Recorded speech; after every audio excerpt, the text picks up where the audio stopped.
मोक्ष माने मुक्ति। मुक्ति किससे? बंधन से। लेकिन अगर किसी को बंधन लग ही नहीं रहा तो वो मोक्ष की इच्छा क्यों करेगा? भाई किसी के पेट में दर्द हो रही हो तो वो कहेगा ना कोई दवाई दो। पेट में दर्द नहीं हो रहा, अब कोई ऐसे थोड़ी चला जाएगा डॉक्टर के पास कि आज ना ऐसे घूमने का मन हुआ था, हम तो घूमते घूमते आपकी क्लिनिक में आ गए। तकलीफ क्या? बोलो कोई नहीं। तो डॉक्टर कहेगा तो मेरी शक्ल देखने आए हो क्या, निकलो यहां से। मैं मरीजों को टाइम दूंगा कि तुम्हें? ये हेलो हाय करने की जगह थोड़े ना है। भूख लगी हो तो भोजन ढूंढेगा आदमी, बीमारी हो तो दवाई ढूंढेगा आदमी। ऐसे संसार का बंधन किसी को दुख देता है तो फिर उस बंधन से मुक्ति की चाह करेगा। जिसे बंधन ही नहीं लग रहा वो मोक्ष की चाह क्यों करेगा? तो वेदांत में हम मोक्ष का अर्थ करते हैं बंधनों का टूट जाना, जिससे दुख होता है उन सब कारणों की टोटल इरेडिकेशन, आत्यंतिक निवृत्ति दुख की, और परमानंद की प्राप्ति। ये है मोक्ष। तो इसमें किसी लोक जाने की तो बात है ही नहीं कि शिव लोक जाएंगे तो मोक्ष होगा, कि ब्रह्म लोक जाएंगे तो मोक्ष होगा, कि साकेत लोक जाएंगे तो गोलोक जाएंगे, कि कहाँ जाएंगे। वेदांत इस बात को स्वीकार नहीं करता।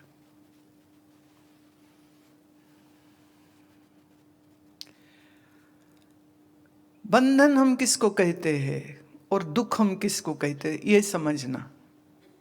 जैसे शरीर है, आपका शरीर आपको बहुत से सुख दे सकता है, देता है। खाओ पियो सो घूमो, आंखों से देखो कानों से सुनो, मजा आता है। पर फिर यही जो शरीर है, रोगी होने पर दुख आता है, तकलीफ आती है। अब शरीर मेरा है और मेरा शरीर जिंदा ही रहे, ये कभी मरे ही नहीं, सबसे बड़ा बंधन है ये। अब मेरे माँ पिता, मेरी पत्नी, मेरा पति, मेरे बच्चे, हम सब ठीक, पैसे है, खाना खर्चा, आनंद वो हम तो आनंद करते, पार्टी करते, घूमने जाते हैं। It's wonderful life what we are living. Really कब तक रहेगा? संसार मतलब जहाँ चीजें बदल जाती हैं, संसरण होता है जहाँ चेंजेस होंगे। ना जवानी हमेशा रहेगी, ना जीवन हमेशा रहेगा। ना मैंने करोड़पतियों को कंगालपति होते देखा है, और मैंने बिल्कुल मिडिल क्लास आदमी को बिलियनर अरबपति होते देखा है। मैंने बहुत जिन्हें मान था अपनी खूबसूरती पे, उनके बूढ़े बीमार और कुरूप हो चुके शरीरों को देखा है। जी हाँ, कुछ भी स्थायी नहीं है। तो ज्ञानहीन आदमी को लगता है सब जैसा है ना, the party will just go on and on and on. It doesn't happen like that. ये सपना टूट जाता है, और जब सपना टूटता है तो फिर बहुत पीड़ा, बहुत दुख, बहुत तकलीफ। अब इस दुख तकलीफ से हम कैसे बचे? एक तरीका, भगवान को प्रार्थना करो, भगवान जी कोई चमत्कार कर दो।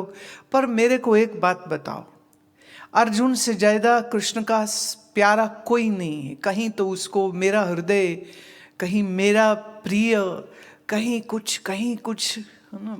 कृष्ण इतने प्यारे प्यारे शब्द बोलते हैं, हे सखा, हे मित्र।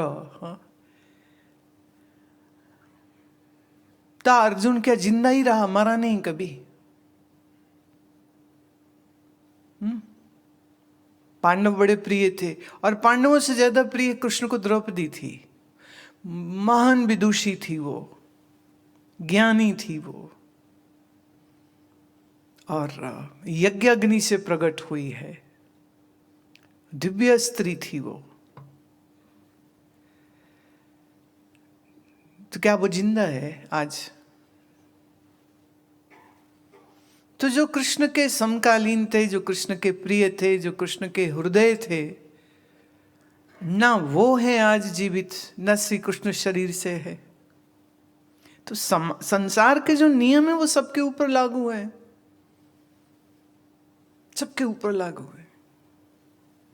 भोगी हो या जोगी, कोई सभी कोई जाएगा, तो निश्चित है। तो इस ज्ञान चिंतन के द्वारा जब तक संसार की वास्तविकता को तुम सामने से समझोगे नहीं, तब तक आप इस संसार के आश्रय में जो जी रहे हो, आप उस आश्रय से कभी आप बाहर आ ही नहीं पाएंगे, कभी नहीं। वो तकलीफ बनी ही रहेगी। ऐसे समझो, एक अंधी उम्मीद हमेशा मनुष्य के अंदर बनी रहती कि कल सुख होगा, परसों होगा, अगले साल, 5 साल, 10 साल, 20 साल बाद सुख होगा, कभी तो सुख होगा। अब वो उस सुख की कामना में वो लगे काम करने 12-12 घंटे, 14-14 घंटे, बेईमानी, रिश्वतखोरी, भ्रष्टाचार कर करके पैसा जोड़ रहे। और एक छोटा सा एक्सीडेंट हुआ, एक कोविड हुआ, एक हार्ट अटैक हुआ, एक ब्रेन स्ट्रोक हुआ, चलो छुट्टी, काम खत्म। पैसा वहीं रह गया, मकान वहीं, दौलत वही, बैंक वही। अपनी कामना लोभ की रस्सी में जो बंधा है, रस्सी को ही हम संस्कृत में पाश बोलते हैं। तो जब पाश से बंधा है वही पशु है। तो अपने अज्ञान, अपनी कल्पना, अपनी चिंताएं, अपने लोभ, अपनी मैं मेरी, सोच कर देखिए, करोड़ों जन्म हो चुके, हर जन्म में घर था, परिवार था, कहाँ है आज वो? किसी की तो याद नहीं। तो आसान है कह दो, नहीं जी ऐसा तो कुछ हुआ ही नहीं था, यही जन्म है, फाइन। तो जड़ बुद्धि ये सोचते हैं सब के सब कुछ जड़ से हुआ, जिसे हम डार्विन्स थ्योरी बोलते हैं ना, कि एवोल्यूशन के साथ चेतना का विकास हुआ है। मैं इसी के साथ दूसरा प्रश्न भी ले लेती हूँ। मनीषी ने पूछा, प्राण शक्ति, तत्व, चेतना, चेतन ये क्या सभी आत्मा के पर्याय हैं या इनमें कुछ भिन्नता है? बहुत भिन्नता है। हर शब्द को मैं ले लेती हूँ। प्राण शक्ति अर्थात जिससे सृजन हो रहा, बीज से वृक्ष, वृक्ष में बीज, बीज से फिर वृक्ष, पिता के बीज से संतान, उसी संतान में फिर नया वीर्य, उन वीर्य से फिर नई संतान। तो ये जिस इंटेलिजेंस से सब कुछ हो रहा है उसको हम प्राण शक्ति बोलते हैं। तत्व कहें तो तत्व मतलब द बेसिक एलिमेंट। अब ये हमारा शरीर जिन तत्वों से बना है, एक तो इशारा भौतिक तत्व की ओर आता है, दूसरा है आत्म तत्व। आत्म तत्व मतलब जिसको आप चेतन भी कह सकते हैं, जो जड़ नहीं, जो चेतन है।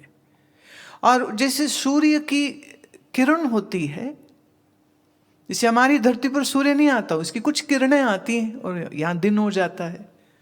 तो सूर्य की जैसे किरण है, ऐसे ही उस चैतन्य की किरण को हम चेतना कहते। चेतन अपने आप में व्यापक है। व्यापक मतलब सब देश, सब काल, सब वस्तु जिसमें हो रहा है उसको हम चैतन्य तत्व कहेंगे। चैतन्य का मतलब जो स्वयं के होने को जानता है, जो अपने से अलग दूसरे के होने को जानता है, और जिसको अपना आप जानने के लिए किसी अन्य की जरूरत नहीं हो, उसे हम चेतन कहते। अब जैसे ये पेन नहीं जानता कि उसको किसने पकड़ा है, तो पेन जड़, और पेन ये भी नहीं जानता मैं पेन हूं। ऐसे ही जिस हाथ ने इसको पकड़ा है, ये हाथ भी एक्चुअली जड़ है। इस हाथ में जो हमारी मनोवृत्ति जाती है, मैंने फिजिकली स्पीकिंग नर्वस सिस्टम, तो यहाँ से जो सेंसेशन गई पकड़ने से, उसकी प्रोसेसिंग हुई ब्रेन में, और कंक्लूजन ये निकला कि जिसको पकड़ा है इसको पेन कहते हैं। पर कोई ऐसी चीज़ आप देखें जो कभी पहले देखी सुनी ना हो, तो मनुष्य पूछेगा ये क्या है, इसको क्या कहते हैं? तो हाथ नहीं जानता खुद से कि ये पेन है, और हाथ खुद को भी नहीं जानता है क्योंकि हाथ जड़ है। इसलिए किसी का हाथ अगर कट जाए तो पड़ा है, अगर कटा हुआ तो वो हाथ ये थोड़ी कहेगा मुझे काटा क्यों, क्योंकि बोलना समझना ये जितना सेंसेशंस और परसेप्शंस है वो सब मस्तिष्क में हो रहे हैं। अब मस्तिष्क, मरे हुए आदमी को पोस्टमार्टम करिए, दिमाग पूरा है पर कुछ सोच नहीं रहा वहां पर, तो उस दिमाग के हार्डवेयर को जो चलाती है वो है प्राण शक्ति। लेकिन इस प्राण शक्ति का भी आधार जो है उसे हम परब्रह्म अथवा सच्चिदानंद कह सकते, अथवा ओंकार कह सकते, अथवा ओम कह सकते हैं, अथवा सत्य कह ले, अथवा ब्रह्म कह ले। ये सब प्रायवाची हो जाते हैं। ठीक है मनीषी।